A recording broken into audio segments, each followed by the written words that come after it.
በጣም ዝነኛና ታዋቂ ዘፋኝ ነው። ግን በአጋጣሚ ከተዋወቃት ሴት ቅልጥ ያለ ፍቅር ያዘው። ሴቷም ብትወልደው የምታደርሰው በ20 ዓመት የምትበልጠው ትልቅ ሴት ነበረች። እሱ ግን እድሜዋ ምንም አላስጨነቀውም። ሶለን ትባላለች።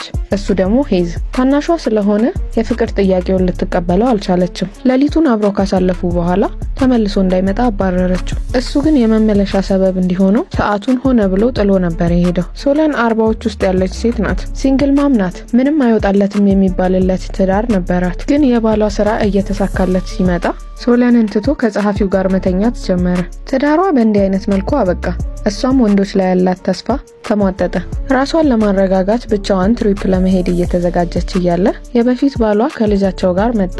በጣም አጣዳፊ ጉዳይ ስለገጠመው ልጃቸውን ኮንሰርት ይዛት እንድትሄድ ሊለምናት መጣ። ሶለን እምቢ ማለት ፈልጋ ነበር። ግን ልጇ ኮንሰርት ለመሄድ እንደጓጓች ስታይ የራሷን ትሪፕ ትታ ልጇን ወደ ኮንሰርቱ ይዛ ለመሄድ ተስማማች። ልክ ወደ ኮንሰርቱ ሲደርሱ ልጇ ከጓደኞቿ ጋር ሆና ባንዶቹን ፍለጋ እናቷን ትታት ሄደች። ሶለንም የምትሄድበት ግራ ሲገባት ወደ ቪአይፒ ላውንጅ ሄዳ ቁጭ አለች። ተረጋግታ መጽሐፍ ማንበብ ፈልጋ ነበር። ግን ከፊቷ ያለችው ሴትዮ ስለ ባንዱ እያወራች ሰላሟን ነሳቻት። ሶለን ስለ ባንዶቹ ምንም የምታውቀው ነገር ስላልነበር ከሴትየዋ ጋር ላለማውራት ብላ ሽንት ቤት ልሂድ ብላ ተነስታ ሄደች።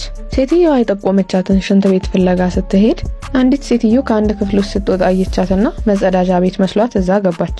በሩን ከፍታ ስትገባ ሄዝ የሚባለው ታዋቂ ዘፋኝ ውስጥ ነበር። ሄዝም እንዳያት ነበር የተመቸችው። ሶለን ግን ሽንቷ በጣም ወጥሯት ስለነበር ማን እንደሆነ እንኳን ሳታውቅ አልፋው ሄደች። በንግግራቸው መሃልም ሄዝ የባንዱ አባል እንደሆነ ነገራት። እሷም ሽንት ቤት መስሏት በስህተት የሄዝ ማረፊያ ክፍል እንደገባች ገባት። ከዛም ቶሎ ይቅርታ ጠይቃው ልትወጣ ስትል ሄዝ አስቆማት። የሚጠጣ ነገር እንድትጠጣ ጋበዛት። እሷም እሱን ላለማስደበር ብላ እሺ አለችው።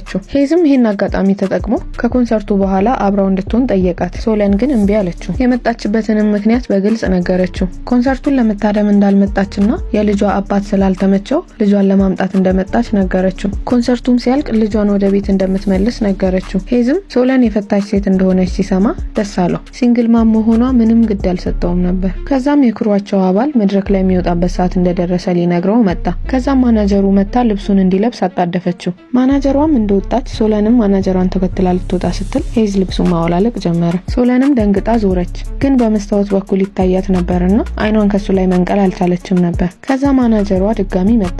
ሶለንም ቀስ ብላ ወጣች። ሶለን ለመጀመሪያም ለመጨረሻም ጊዜ ያገኘችው ነበር የመሰላት። ግን የነሱ ታሪክ እዚህ ጋር ጀመረ እንጂ አላበቃም። ባንዶቹም መድረክ ላይ ከወጡ በኋላ ታዳሚዎቹ መጮ ጀመሩ። አንድ ዘፈን ከዘፈኑ በኋላ ሄዝ ከመድረክ ጀርባ ለድንገተኛ ስብሰባ ሁሉንም ጠራቸው። ከዛም በዛ ሁሉ ህዝብ ፊት ዛሬ ሊዘፍኑት ካቀዱት ውጪ ሌላ አንድ ዘፈን እንደሚጨምር ተናገረ። ከዛም ለሶለን አንድ ዘፈን ዘፈነላት። የዘፈኑ እያንዳንዱ ግጥም ከሶለን ጋር የሚያያዝ ነገር አለው። ሶለንም ዘፈኑ ለሷ እንደሆነ ገብቷት ነበር። ግን ሶለን ገና በቅርቡ ነው ባሏን የፈታቸው። ከሄዝ ጋር ደግሞ የ20 ዓመት ልዩነት አላት። ስለዚህ የተሰማትን የደስታ ስሜት በውስጧ ደብቃ ምንም እንዳልተፈጠረ ከመሆን ውጪ ሌላ ምርጫ አልነበራትም። ከዛም ለአድናቂዎቻቸው ፊርማ በሚፈርሙበት ሰዓት ሄዝ ሶለንን ከርቀት አያት። እሷም አየችው። በጣም ደስ አላት። ግን ለሄዝ የሚንጫጩትን የሴቶች ብዛት ስታይ ምንም አይነት ቻንስ እንደማይኖራት ስላሰበች ቦታውን ለቃ ሄደች።